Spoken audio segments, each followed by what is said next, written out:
आज हम अंतर आणविक आकर्षण बल और प्रतिकर्षण बल, जिसको हम आंतरिक बल या इंटरमॉलिक्यूलर फोर्स कहते हैं,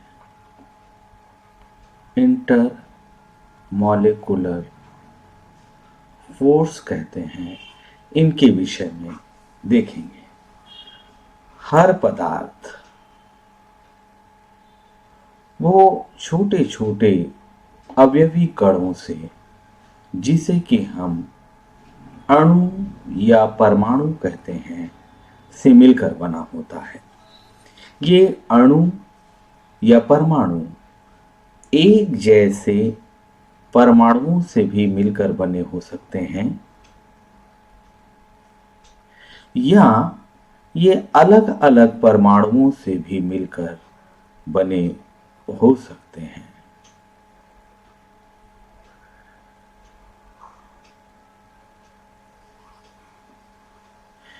इस तरह से अणु परमाणुओं का समूह है, चाहे वो एक ही परमाणुओं का समूह हो या अलग अलग परमाणुओं का समूह हो। यदि हम परमाणविक स्ट्रक्चर के बारे में समझें तो हमें बहुत अच्छे से पता है कि परमाणु के मध्य में एक नाभिक होता है, जिसमें कि धनात्मक आवेशित कण, पॉजिटिव चार्ज प्रोटॉन्स होते हैं, और इसके नाभिक के चारों ओर, न्यूक्लियस के चारों ओर ऑर्बिट्स में, कक्षों में निगेटिव इलेक्ट्रॉन्स वो मूव करते रहते हैं। इन्हें रिवॉल्यूशन मोशन या परिभ्रमण गति कहते हैं। इस तरह से किसी भी परमाणु में धनात्मक आवेशों का वितरण और उसके अलावा ऋणात्मक आवेशों का वितरण होता है। इन धनात्मक और ऋणात्मक आवेशों के बीच में, समान आवेशों के बीच में प्रतिकर्षण बल, फोर्स ऑफ रिपल्शन, जिसे प्रतिकर्षण, और विपरीत प्रकृति के आवेशों के बीच में फोर्स ऑफ अट्रैक्शन या आकर्षण बल कार्य करता है। अब यदि हम दो अणु या परमाणुओं के बीच लगने वाले बल को, जिसे हम इंटरमॉलिक्यूलर फोर्स कहते हैं, ये कोई भी दो अणु या परमाणु हैं जिनके बीच में लगने वाला फोर्स अंतर आणविक आकर्षण बल या प्रतिकर्षण बल कहलाता है। यदि इन अणुओं या परमाणुओं के बीच की दूरी r एक निश्चित दूरी, जो कि 10 की घात -9 मीटर या 10⁻⁻7 सेंटीमीटर के रेंज से यदि अधिक है, यदि ये दूरी दोनों अणुओं या परमाणुओं के बीच में अधिक है 10⁻⁻9 मीटर के या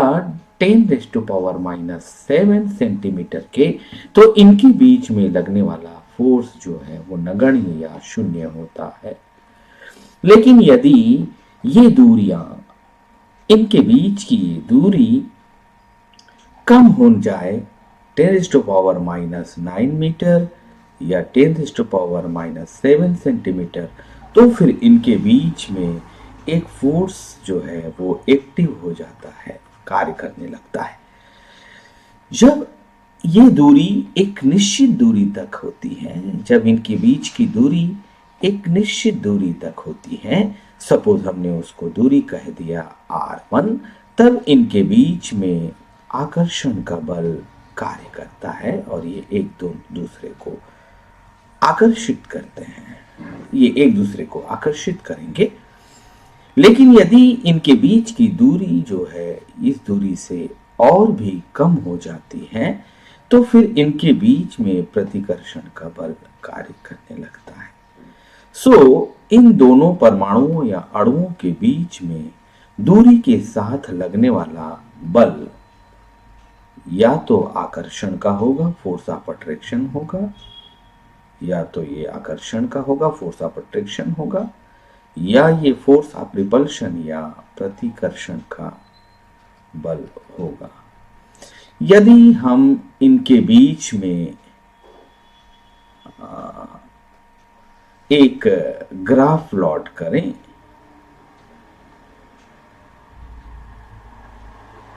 जैसा कि यहां पर है, ये हमने दोनों दिशाओं में ले लिया, इस तरह से,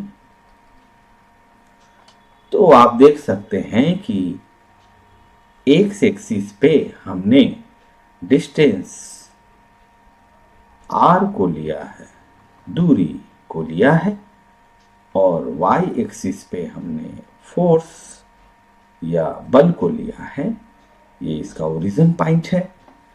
अब आप देखिए कि जब ये दूरी लगातार दो अणुओं या परमाणुओं के बीच में कम होने लगती है,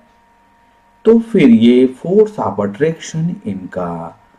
बढ़ने लगता है, और फोर्स ऑफ अट्रैक्शन है इसलिए हमने इसको ऋणात्मक साइड में कैलकुलेट किया है। और एक पर्टिकुलर दूरी, जब इन दोनों अणुओं और परमाणुओं के बीच की दूरी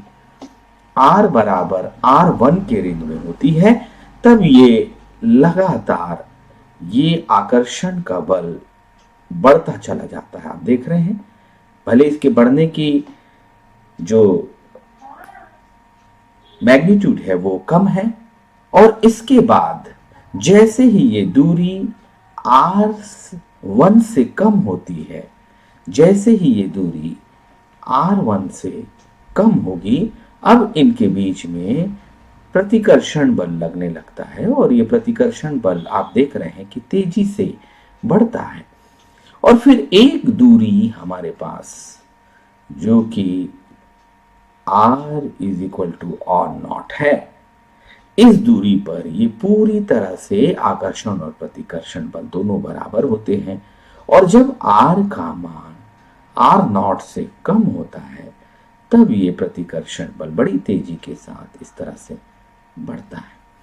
तो इस ग्राफ से आप देख सकते हैं कि जब तक r जो है वो इन्फिनाइट से होते हुए जब ये दूरी r1 तक है, तब यहां पर आकर्षण का बल लगता है, और ये आकर्षण का बल लगातार इंक्रीज हो रहा है। और फिर जैसे ही r is equal to r1 है, ये फोर्स ऑफ अट्रैक्शन ये अधिकतम हो जाता है, और उसके बाद जैसे ही इन अणुओं और परमाणुओं के बीच की दूरी एक निश्चित दूरी r1 से कम होती है, तब ये आकर्षण का बल अब प्रतिकर्षण बल में बदल जाता है, और ये प्रतिकर्षण बल तेजी के साथ बढ़ता है। r is equal to r0 दूरी पर ये आकर्षण और प्रतिकर्षण बल, यदि फोर्स ऑफ अट्रैक्शन को मैं इफ a से डिनोट करूं, तो ये फोर्स ऑफ रिपल्शन के बराबर होता है, जबकि r is equal to r0 होता है। इस कंडीशन को हम संतुलन की अवस्था या सिचुएशन ऑफ द दोनों संतुलन की अवस्था कहलाती है। जैसे ही ये दूरियां दोनों परमाणुओं के बीच की दूरी इस निश्चित दूरी r0 से कम होती है, ये इनके बीच में प्रतिकर्षण का बल तेजी के साथ बढ़ता है। अतः हम देख सकते हैं कि किसी भी अणु या परमाणु की स्थिति में, यदि हम इसे अणु या परमाणु माने, तो इससे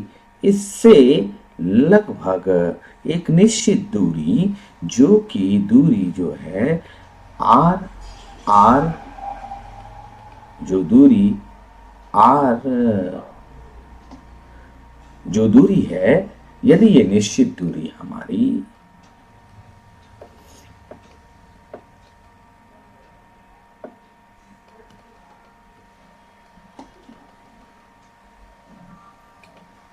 यदि ये दूरी हमारी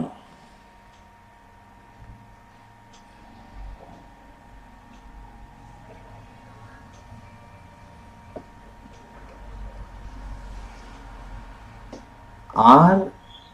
इज इक्वल टू 10 की घात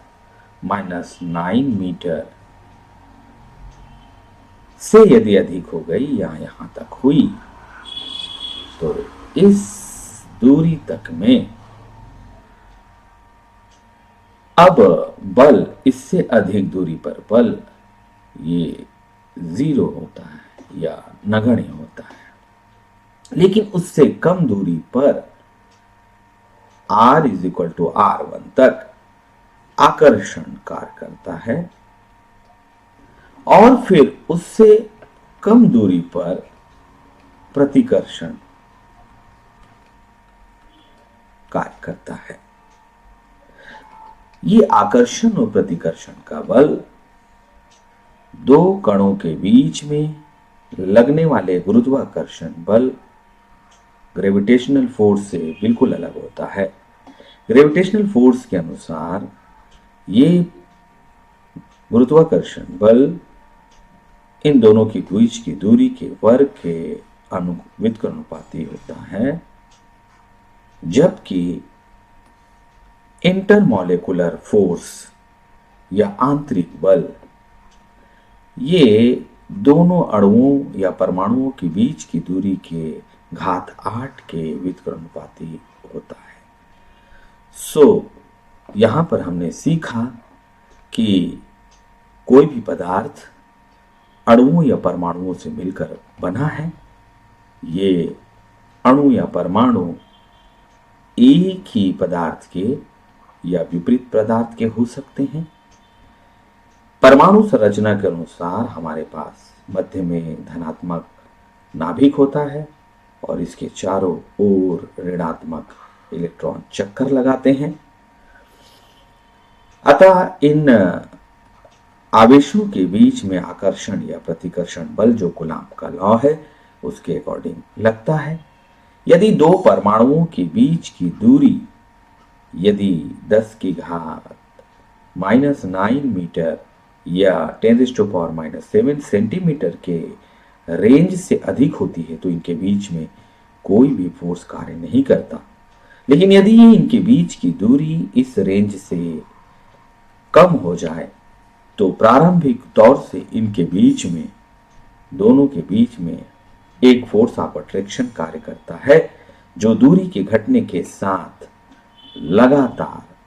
लगातार बढ़ता जाता है इस तरह से। और फिर एक निश्चित दूरी R is equal to R1 पर ये अधिकतम हो जाता है और उसके बाद फिर जब R का मान R1 से कम हो जाए तब ये आकर्षण बल प्रतिकर्षण बल में बदल जाता है और ये प्रतिकर्षण बल लगातार दूरी के कम होने के साथ बढ़ता चला जाता है। ये दूरियों को यदि हम लें तो हमें एक रेंज मिलता है। किसी भी परमाणु या अणु के चारों ओर दूरी यदि 10 की घात -9 मीटर से अधिक है या 10 की घात -7 सेंटीमीटर से यदि वो अधिक है तो फोर्स 0 होगा। लेकिन इससे कम दूरी पर आकर्षण बल कार्य करता है। फिर एक निश्चित दूरी जो कि यहाँ आप देख सकते हो, एक निश्चित दूरी पर जबकि इसकी वैल्यू R0 के बराबर है, आकर्षण और प्रतिकर्षण बल दोनों बराबर हो जाते हैं और इसे पोजीशन ऑफ इक्विलिब्रियम या संतुलन की अवस्था कहते हैं। और उसके बाद प्रतिकर्षण बल लगातार बढ़ते जाता है। गुरुत्वाकर्षण बल और अंतराणविक आकर्षण बलों में और प्रतिकर्षण बलों के बीच में सबसे बड़ा फर्क ये है कि ये व्युत्क्रमानुपाती होता है इनके बीच की दूरी के वर्ग के, और ये व्युत्क्रमानुपाती होता है इनके बीच की दूरी के 8वें घात के बराबर व्युत्क्रमानुपाती होता है। आज हमने आंतरिक बल या इंटरमॉलिक्यूलर फोर्स के विषय में हमने सीखा और